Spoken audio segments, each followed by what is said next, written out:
Hello, I am Coach Shelby, and I have been a personal trainer for almost 7 years now. I have been an online trainer for almost 2 years, and prior to being an online trainer, I was an in person trainer for 5 years. I have a huge background in physical therapy, rehab exercises, and I have a bachelor's degree in nutrition. I'm also pre and postnatal certified through Girls Gone Strong, and I have my NASM personal training certification. And today I'm just gonna walk you guys through the exact process that I did to lose over 40 pounds of my baby weight, and also what I do with my clients to help them achieve their most confident self and also drop the weight that they are looking for. Let's get into my exact process on how I did this myself without hiring a coach, but also what I teach my clients, whether they are moms, busy workers, stay at home moms, whatever they are, this is all possible. So, a little bit about myself. I was able to lose over 40 pounds postpartum. I was also exclusively breastfeeding throughout this whole process. My daughter never took a bottle, so unfortunately, I didn't really have any other option to continue breastfeeding. But throughout that, I was able to get my pink bag, drop the weight. I also have never felt more confident in my body than I do now. And that is wild because I've been a trainer for 7 years and my daughter is not even 2 years old yet. She will be two in just a couple months. But it is just wild what we can do with our bodies when we show up for ourselves, but also have the proper nutritional protocols, proper workouts. And for me, I struggled a lot with postpartum and anxiety. I had an emergency C-section, and I also got into a car accident at 6 weeks postpartum with my daughter in the car, and my car was totaled. It was absolutely terrifying. So I know how hard it truly can be to get out of that funk, step into your best self, and just get stronger, more independent, and all of that postpartum. So trust me, I completely understand. And it's all possible. And that's the amazing thing is we can truly do all of this no matter how hard all of this can be and what is thrown at us. So what I'm going to do is I'm going to bring you through some of my clients and then I'll give you guys the exact process. But this is my client, Bailey. She is a busy mom of three. She actually is a full-time teacher and she now is able to just feel so much more confident in her skin. She has dropped over like almost 40 pounds. She's about at like 35, 37 right now, averaging. But in that, she also dropped over 10 sizes in pants, which is just incredible. She was out of the gym for over 7 years when she first started with me. So we started working out at home, and then we eventually got her into the gym where she has gone through a cut. She has gone through maintenance phase with me, and we are also now going through another cut.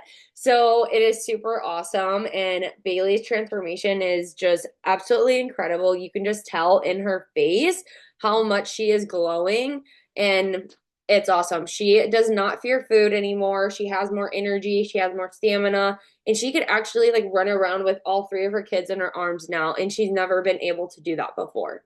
So absolutely incredible. My next client is Leanne. She is a busy working mom and she has dropped over 20 pounds. She felt super stuck and tired because she always was trying different fad diets, different things. She's been inside the fitness industry for a while, but nothing stuck with her. She was not able to sustain everything because what she was doing was just so restrictive, and she ended up not having that. And she also was struggling with that all or nothing mindset, which also can play a role in, that perfectionism and just, okay, well, I didn't get my workout, so everything else goes out the window. So we've really worked on a mindset shift, and she's really found balance where she's able to incorporate the foods that she loves and find a way that moves her to move her body without going to the extreme and relying on all this intense cardio to do so. And my next client is Holly. She is a busy teacher, and actually, for the most of her time working with me in the last year, she was going through her master's program. So she was a teacher full time, which is very demanding. And you definitely work more than 40 hours. And then she also was getting her master's, and she was still able to see this type of transformation. She is down over 6 pants sizes, and she has dropped over 20 pounds and maintained it. So she is currently at the end of her maintenance phase with me. She went through a cut, lost those 20 pounds. We've maintained it. And now she is actually working into another cut. She wants it to lose a little bit more weight. And we are going to do that. But she came to me struggling with PCOS and always being told that she needs to do this, that to drop the weight. And it just became this extreme cycle. And she never really got to see the weight loss that she truly wanted until she found my program, which is all customizable. Everything is customizable to you, your goals, your life, your finances, literally everything. It is all customizable. And then lastly, Roxy. Roxy is a busy working mom of two. She has been able to drop over 20 pounds by working out at home. She works out at home, and she actually has built out an amazing garage gym. But at the beginning, she had limited equipment. She did not have, the squat rack and the row stuff that she does have now. But she was able to still see that progress. So you do not have to go to a big gym. You don't need to have all this fancy equipment to be able to see results and maintain them. She, after her first cut and into maintenance, she came to me and she really wanted to start working towards a bucket list item. So she has completed a 5K, multiple 5Ks, and a 10K while in her maintenance phase. And we are actually currently training for a half marathon to then complete, hopefully, a full marathon by the end of the year. So she has been able to fully transform her life by, having more energy, being more confident, and stepping into her strongest self. She's able to do things with more energy. She has two boys, and they are super active. They keep her on her toes, and now she is able to keep up with them without feeling drained or exhausted. And also within my program, I was able to help heal her gut. She really struggled with dairy, and we did a 30-day removal of dairy from her diet. And this really showed her how much she was actually intolerant to dairy. So we just fully removed it every once in a while, during celebrations, holidays, things. She will have a limited amount, but for the most part, she has able to heal her gut by removing this from her diet. Okay, let's get into the exact process of dropping this weight and just stepping into your most confident self. And step one is, if you had a baby and I want you to rest those 6 weeks. Yes, you can start working on transverse abdominis activation and diaphragmatic breathing, but you have to remember that you are still healing up to even past those 6 weeks. So those first 6 weeks are just really important to just really enjoy your baby, relax, get nutritious foods in, and just listen to your body. Having a baby is super hard on the body, but also if you had a C-section, your body and everything is going through a lot. So after 6 weeks, you can start doing workouts. I recommend starting, anywhere from 2 to 4 per week of strength training, and then also continuing to do pelvic floor exercises. And this is where you can actually incorporate more than just your transverse abdominis activation and diaphragmatic breathing. You can start to incorporate things that not are super intense, but are a little more advanced than just the than just the diaphragmatic breathing. Step two is being in a caloric deficit for weight loss. You have to be in a caloric deficit to specifically see your weight go down. So if you are breastfeeding, I would definitely wait until your milk supply is well established.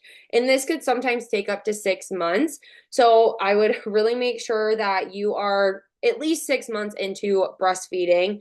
From there, you need to make sure that you are having 500 to 800 extra calories while you're breastfeeding. Our bodies are burning so much when you are breastfeeding. So it's really important to make sure that you are getting in those calories, but you can still be in a slight deficit, and really prioritizing the protein and hydration to just keep your milk supply. It's really important to make sure that you are eating healthy fats while you are in a caloric deficit, and you want to make sure that you are not going below 50 grams of fat, just specifically for our hormones. As women, healthy fats are super important for our hormones and our regulation, so make sure that you are having that. If you are not breastfeeding, you're someone that maybe not doesn't even have a baby, or if you just chose to formula feed, I would recommend eating at maintenance for the first few months after you had a baby, and then from there going into a cut around 3 months. Your body's still healing, and if you go in a deficit while you are still healing from having a baby, it can just be really brutal on your body. So take that 3 months, definitely make sure that you are eating high protein foods, but then, slowly start to go into a cut. And what I would do is I would eat anywhere from 300 to 500 calories below your maintenance. And that this is specifically for anyone that's wanting to be in a cut. So if you are someone who hasn't had a baby, you want to eat 300 to 500 calories below your maintenance. And this is going to be a slight deficit, a moderate deficit, and this is nowhere near extreme. And you want to always make sure that you are eating more than your basal metabolic rate. So your basal metabolic rate is how much you burn by doing nothing. So you could literally lay in bed all day long and your body is still burning calories. And it is vital for women to eat more than what we are burning just by doing nothing throughout the day, not just for our hormones, but for our gut health, our mental health, our physical health, seeing the goals that we want, but in everything. And then for training, you really want to make sure that you are doing 2 to 4 days per week, and you will still see progress. It's just about that consistency. You want to make sure that you're doing this program from 6 to 8 weeks, making sure that you are either increasing reps or weights throughout that 6 to 8 weeks. You don't want to be changing your workouts every single time you're working out. Even every other week can just be just not good for your body, and you could possibly plateau because you are not increasing reps or weights throughout that, which is progressive overload in a sense. You really want to prioritize foundational movements, and if there's anything that you feel after having a baby or even not, where you just feel like maybe things are bothering you, you want to make sure that you're just decreasing, making modifications, and not pushing yourself to extreme. Because I'm a college athlete. I played 4 years of college softball, and I was told no pain, no gain. You got to push yourself. You got to push yourself. And it got to the point where I had to have elbow surgery. And ultimately, there's just things that you can do to make modifications to whether the exercise, decrease the range of motion, decrease the reps, decrease the weight, to really make sure that you are not pushing yourself to the extreme. Because at the end of the day, you want to be able to walk and function after your workout. You just don't want to be fully gassed to the point where I'm like, oh, well, I can't walk the rest of the day, or I can't even walk up the stairs. It's important to make sure that you are incorporating movement. You want to really hit anywhere from 7,000 to 10,000 steps a day. And, this can be incorporated by walking more, having a 30-minute walk, making sure that you're parking further away at stores, taking the stairs instead of the elevator. There are so many ways that you can incorporate that.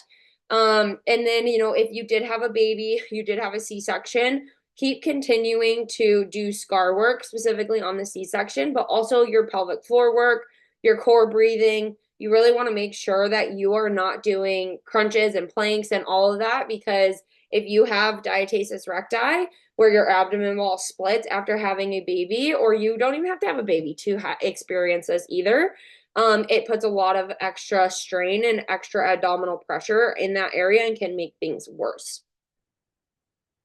And step four is just keeping your mind right. You want to make sure that one, you're staying consistent to your protocols. If you are not showing up, staying consistent with it, you're just not going to see the progress that you are wanting to. And lastly, trust the process. We want to trust the process because if you're just constantly wanting to try new things, give up after a month, it's going to be really hard for you to one, get to where you want to be, but just trust the process. You want to make sure that you're incorporating doing something that you love every single day. So even if it's just a couple minutes, 5 minutes, it is going to be important. And if you have kids, coworkers, a significant other, friends, family, all of this, it's going to help your relationships. You're going to be happier. You're going to be healthier. You're going to be able to show up for others more because you are filling your cup at the end of the day. And something that I love, I live in Arizona, but the heat can get hot and very, very crazy sometimes, is getting sunshine daily. So whether that's in the morning, middle of the day, just stand outside and let that sun hit your skin. It is super important. There's actually like a trend going around. It's like February and the sun hits my skin and it feels like I popped a Molly. It's so true. Like the sunshine is so important for our mental health. And just remind yourself, like, it is important to take time to fill your cup, take care of your health, because at the end of the day, your kids will be okay with you doing this because one is going to make them show, you're going to be more present. You're going to show up with more energy. You're going to be able to keep up with them. And you shouldn't feel guilty for taking care of yourself at the end of the day. We have to do that. You want to make sure, that you're moving your body. You could do this by finding mom communities, or even if you have a certain hobby, you could even look that up and find walk groups and new hobbies and other things. And try not to just sit there and scroll on social media because even myself, I am guilty. I can get into that like scrolling, what is it, doom scrolling, and then it's just not good. And you could even follow, unmute people, block them, but like at the end of the day, if what you're seeing on social media is affecting you and your mind, you need it out of sight, out of mind for a little bit. So I definitely recommend that. I have done that. I've had to do that for my own mental health, especially being postpartum. You just have to do what you have to do. But you could also do self-help books. You can read, you can walk, you could journal. Just incorporating exercises that you love or just activities you love is going to be super, super important. So if you are someone who is struggling with all these different fad diets, doing excessive cardio, removing all of your favorite foods because that's what you were told works, please schedule a call. This is a no pressure call. We can chat more about what you should be doing, and if this program is a good fit, then let's get to work.